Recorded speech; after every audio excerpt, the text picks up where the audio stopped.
आप सभी का दिव्य साधना चैनल में बहुत बहुत स्वागत है। आज हम बात करेंगे शुक्ल पक्ष की एकादशी पद्मनी एकादशी कहलाती है। इस दिन राधा कृष्ण और शिव पार्वती की विशेष पूजा की जाती है।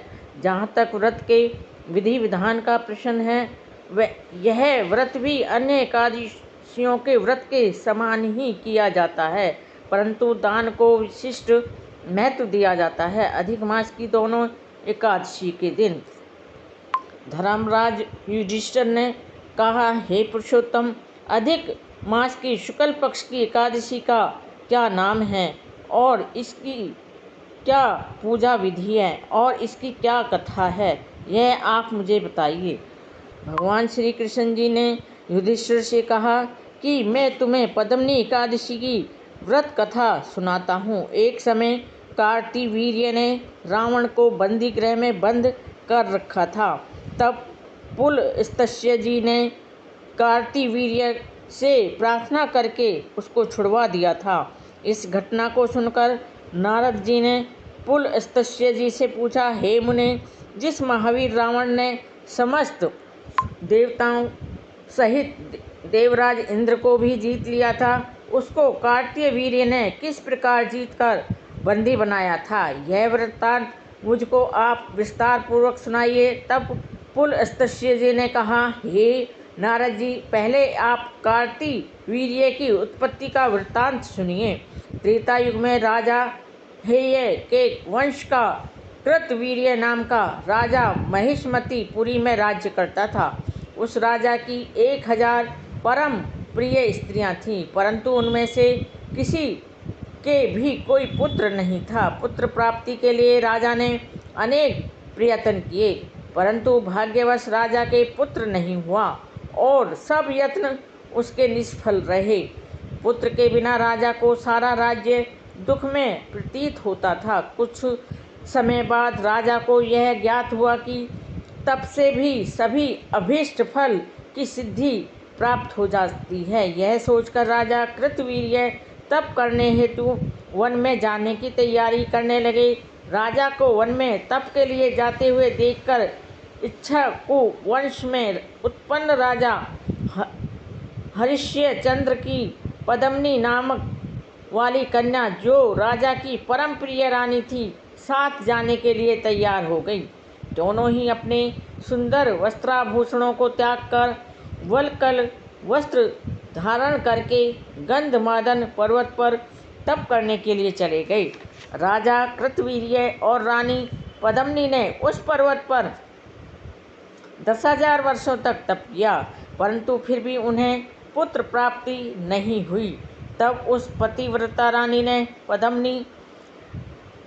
पतिव्रता रानी पद्मनी ने अपने पति के शरीर में केवल नस और अस्थि मात्र देखकर महासाध्वी अनसुईया जी से पूछा, हे साध्वी, मेरे पति तपस्या करते हुए 10 वर्ष बीत गए हैं, परंतु भगवान फिर भी उनसे प्रसन्न नहीं हुए, सो इसका आप मुझे कारण बताइए। आप कृपा करके कोई ऐसा व्रत मुझे बताएं जिससे भगवान हम पर प्रसन्न हो जाएं और हमें चक्रवर्ती पुत्र की प्राप्ति हो। पद्मनी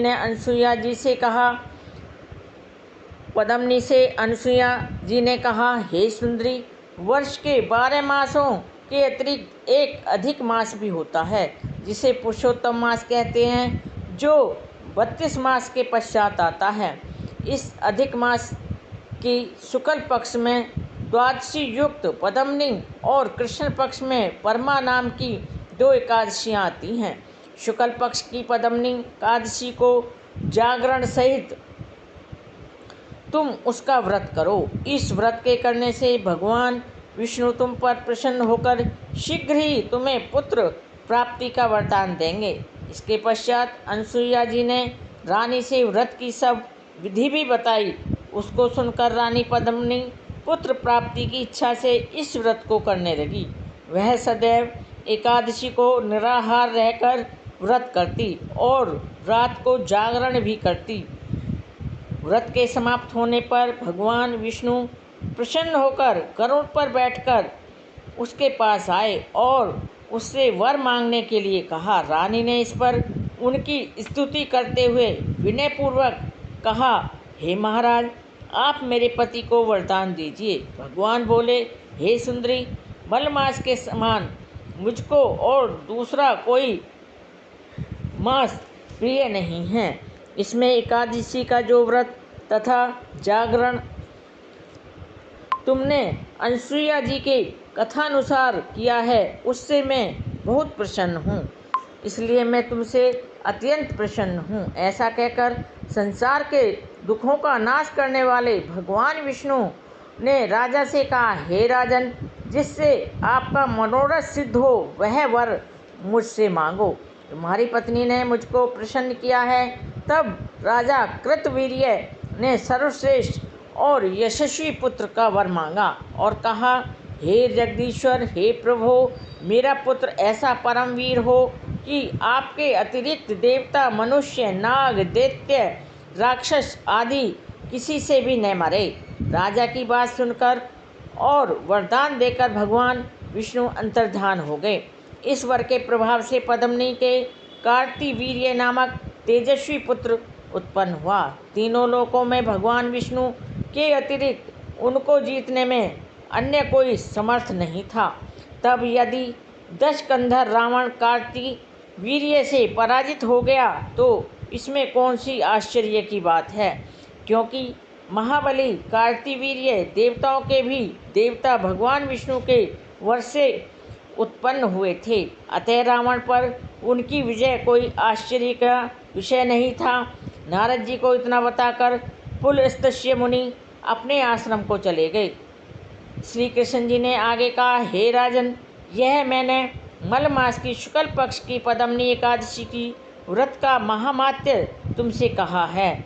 जो कोई इस व्रत की कथा को पढ़ते हैं, सुनते हैं, वे भी संसार में यशस्वी होकर अंत में अनंत काल तक भगवान विष्णु लोक में वास करते हैं। यह थी मेरी मलमास की शुक्ल पक्ष की एकादशी की व्रत कथा। मेरे वीडियो में अंत तक बने रहने के लिए आप सभी का कोटि कोटि धन्यवाद। नमस्कार।